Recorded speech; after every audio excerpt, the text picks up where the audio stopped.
Teenie is outside for the summer and fall months, so I'm here with my whole worm tower and we are outside on our patio. It is Monday the 25th of April. I have fluffed this part of the bin, pulling out, whenever I see like a leaf stem like this, I pull it out and I throw it over to the toilet paper side of the bin because that's where I'm going to feed again. Teenie has forced me to kind of do a perpetual migration as I try to get the worms to digest that toilet roll. Let me just overturn a little bit of the bedding. You can see that there are worms in this side of the bedding as well. There's a little one there. Of course, with the tower system, after the fluffing, they can go down a few levels and try to disappear on me. But there are worms throughout here. So I wonder if they are done their feeding. I don't know. Let's go take a look into the toilet paper side. So here we are. This is the toilet paper side. And you can see it sticks and stones. I don't really want to get that all mixed up with the other bedding. So I'm going to put the lid to our container here and move some sticks and stones and this avocado pit onto this so I don't have to go finding it again in the bedding once I feed. So I can see castings have accumulated where I fed last time. There's another pit. This is where the toilet paper is. Remember, it's broken into individual chunks now. So, and I'm sorry, I realized looking at my videos, I use the word chunk a lot. Maybe I'll have to larger pieces. But yes, there is castings rather interspersed with the food area from last time. Definitely castings. All right, and it feels dense in here. I'm having trouble lifting it. Let me just lift it. Oh, maybe that was why. The worms. You can see the bright yellow is the toilet paper. This is the remnants of the toilet paper here. You can see the castings everywhere. So I'll move the toilet paper this way. I'm just going to try to clean out this corner. You can see the worms down below. They're all through this toilet paper area. This obviously is where I fed last.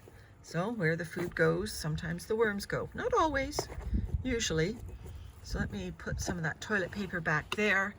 And I think I spread the food out throughout this area. So let me just lift and I'll just turn it over onto the toilet paper. Because again, I don't want to get these larger pieces that I have sorted from the rest of the bin. I don't want to start mixing them back in the bedding. So there are worms in that feeding area as well. I don't see any evidence of food, and I do see a lot of evidence of new castings that indicates to me these worms are ready for some food. Lots of lovely, healthy worms. Oop, on my finger. Lovely, healthy worms. That one's on an avocado shell. They love these shells. I don't love them so much as you find them forever. It takes them forever to actually decompose them, but they do love playing in them. All right, so put this out here, spread it out again. I think I've got enough remnants in here. I don't need any additional bedding. I usually try to add bedding every time I feed, but this time, I'll put those avocado shells back. This time I don't think I will. In fact, I think what I'll do is I'll save these bits, these remnants that I took off the top, and I will put them on the food. So for the food this week, again, it's our regular mixture of avocado stems, But this one also had mango peel in it. So I think the worms are going to get a very special treat. You can see by the, was it a mango? Yes, it was a mango, not a papaya.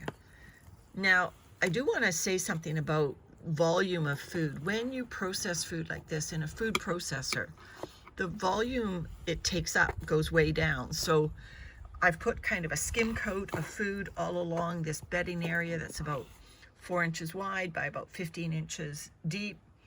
Now that's quite a bit of food. If I was to serve that food up in its whole format, it would have been probably half the mango peel, 10 avocado stems, half a cup of tea leaves, half a cup of asparagus stems, half a cup of tea leaves, the avocado peels. All of these things are all mixed up. Oh, and I can see that a little bit of banana stem made it through the processor, so there's banana in here as well. So this is banana peel. This is quite a bit of food. So just when you're processing your food, when you're pulverizing it, and then you go to feed it to your worms, bear that in mind, that you need to be mindful of how much you're feeding.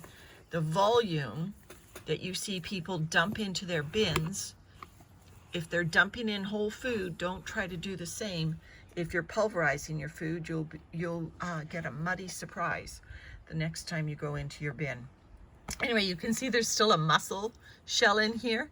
This mussel shell is closed, although I can see a hare's entrance there. I bet if I could open that, there would be a worm in there. Next time I have my helper here, we will get some tool and open that mussel shell. It must have come in my dinner, and of course, you don't eat the mussel shells that are shut like that. Anyway, that's Teenie for today, the 25th of April 2022, and the toilet paper, it's still visible. It's still got its bright color. It has never discolored, which is amazing that that toilet paper is diminishing in volume without turning like a muddy brown. Very amazing. Hope someone else tries this experiment. Bye for now.